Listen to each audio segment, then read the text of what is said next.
Today we're talking Grey Knights and all of the new points that will be coming out in the new Codex.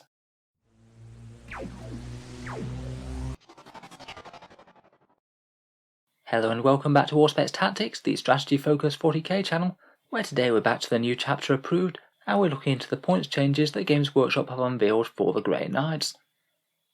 As we already know, a Grey Knights Codex is coming. It's going to be sometime after Sisters and Orcs and alongside the Codex for the Thousand Sons. There's a new battle box coming, possibly called Fire and Magic, which will contain the new Castellan Crow, a versus box between Grey Knights and the Thousand Sons, and apparently there's going to be a new HQ for the Thousand Sons called the Infernal Master. It'll be quite nice to see Grey Knights in a discount box. They haven't really got all that much in the way of that so far. As with each 9th edition Codex, I suspect we're going to see some hefty buffs to much of the Grey Knight lineup. At the very least, 2 Wound Strike Marines and 3 Wound Terminators will be happening, though it does appear that there won't be any huge new model revamps, nothing like Grey Knight Primaris at the moment, as I'm sure they'd likely have new datasheets if that did become a thing. We can expect some numerous small buffs to datasheets though, maybe changes to their army-wide rules like Tides of the Warp and their psychic abilities, some Crusade content, and I suspect that we might see something like mini sub-factions for the Grey Knights, as literally every Codex has had those so far, including armies that tend to only fight as one force, such as Death Guard. Maybe they'll represent some sort of different battle companies of the Grey Knights or something. In any case, we're getting a huge fairly new sneak peek of the new points in the Codex. Games Workshop have issued those points in the new chapter approved, even though they did issue an interim document for the points that you should use until the Codex is actually released. This totally makes sense, as it looks like a fair few of the options within the book are getting points bumps, and that's likely to represent extra damage or durability that they're going to have. For example, Strike Squads going up to represent the extra wounds. It is kind of interesting though, just to see what sort of points related options we'll be able to buy. And there's an intriguing new section called Wisdom of the Prognosticars, which seems to be the character upgrade points cost thing that Grey Knights are getting. Let's take a look through the points values then. We'll start with the HQ section and go on through the rest of the Codex. First up, here we have the HQ changes, quite an extensive section within the decks. Brother Captains appear to be getting a bit cheaper. They're 110 points now, down from 118, and some of their war gear options have got a bit cheaper as well, including the Incinerator that's only 5 points, and the Demon Hammer at 10. It seems that the Nemesis Falchions are cheaper throughout the Codex, no one has to pay any points for them. Captain Stern's a little bit more expensive, he's up to 120 points from 110, and Castellan Crow's up a bit at 90 points up from 85. If he is indeed getting a new model on the way, I wouldn't be surprised if he gets a few more fun rules and abilities. He's definitely not guaranteed to be super powerful though. You only have to look at releases like the new Lilith Hesperax, who's kind of overpointed for what she can do within the Drakari decks. The Brotherhood champion seems to have taken a major points drop, he's down to 70 points from 93. I'm not sure if that will represent having fewer wounds or attacks or something. The Brotherhood Librarian remains the same at 105, the Tech Marine's up a little bit, up to 80, and the Grandmaster it goes to 135 points from 138. I think there's quite a lot of changes throughout the Codex that are trying to make characters become multiples of 5, rather than slightly more eccentric points values like ending in 8 or 1 or something. The Dreadknight Grandmaster's going down a fair bit, he's down to 150 points from 185, so it's kind of weird that in his stock loadout he's only going to be 15 points more than the standard Grandmaster. I'm not sure if this might herald a slight nerf in the abilities of the Dreadknight, but if not, it certainly looks pretty powerful, and they might be getting into some sort of auto-include territory for the Grey Knights. The war gear on the Dreadknights has changed a bit. The Greatsword is now more expensive than the hammer, at 15 points compared with 10, and you do have to pay for the heavy incinerator now, that's 15 points. Otherwise, Voldus is 150 points, down from 160, the Chaplain's down to 110 from 113, and Caldor Draco himself is 180 points, that's down from 190. I suspect that at least a few of these character changes might be that they're not going to be buffing themselves quite as easily as before. Models like Drago with his big full reroll everything aura will more likely be targeted to just one unit now, so he could either pick himself or a different unit to get the full rerolls buff. Moving on to the troops, Strike Squads are up to 22 points from 20. For getting an extra wound in their profile, that seems very reasonable to me. I do wonder if they might take the opportunity to amp up their attacks as well. Interestingly, they have very few options that they actually have to pay points for now. They only have to pay points for the Demon Hammer at 10 points or the Sire Cannon at 5. They can take any variant of their Nemesis Force weapons for free, and even things like Silencers and Incinerators won't cost you any more compared with a stock Grey Knight. I'm going to guess that this represents them finally taking into account that you lose the combat prowess with the force weapon, so you are actually making a pretty major trade-off to give them those special weapons. The Terminator squad is 42 points, up from 38, again I'm sure representing their extra wound. 3 wound Terminators are going to be a very tanky troops choice. I'm sure that Grey Knights will be retaining a bunch of psychic buffs and things that can make them even tougher. Again for them, they don't have all that much that they need to pay for. Demon Hammers and Psy Cannons are plus 10 points, Incinerators and Silencers are plus 5. Interceptors are quite cheap as well, they're 24 points up from 23, so comparatively a tiny bump if they are getting an extra wound as well. I guess we will have to see whether or not their mobility options are quite as good as they are previously.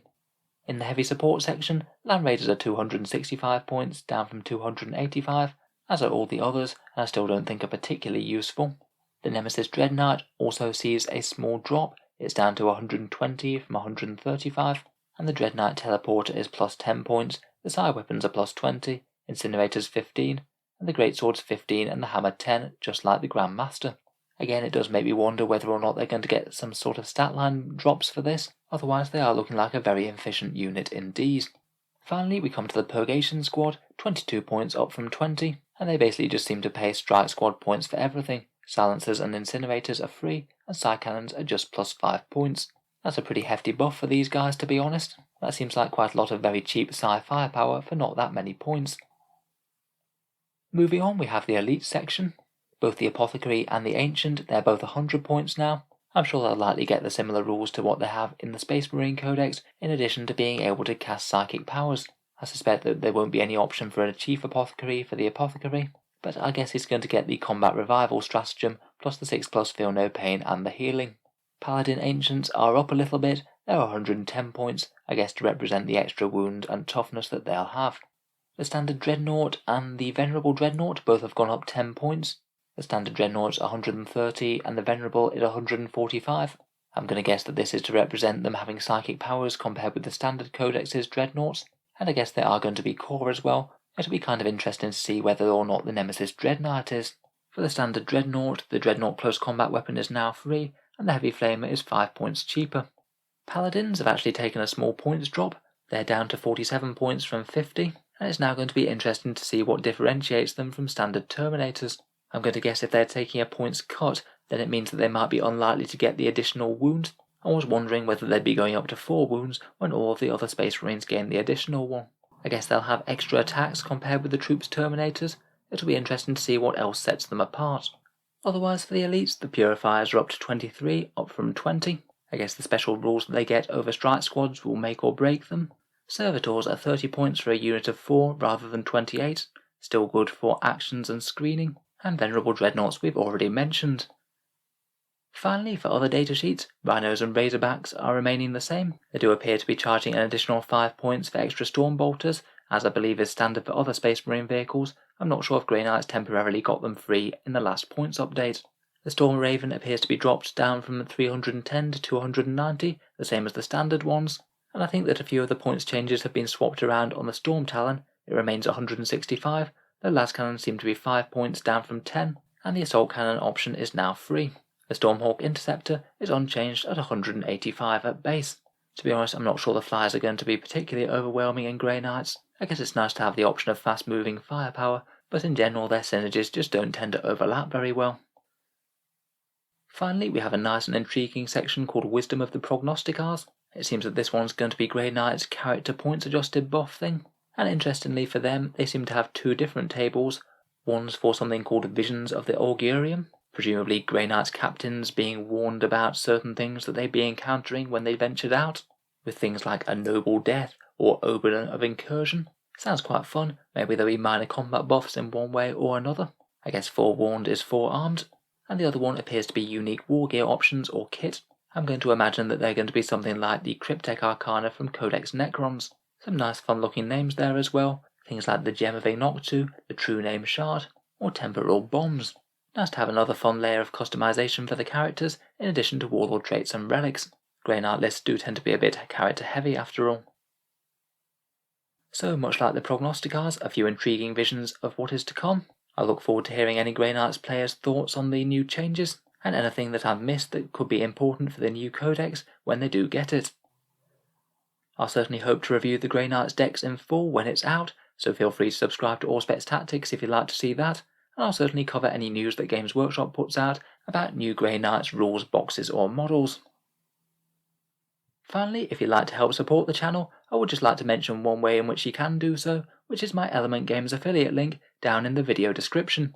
Element Games is a UK-based discount retailer, and they usually do 10 to 20% off Games Workshop's miniatures.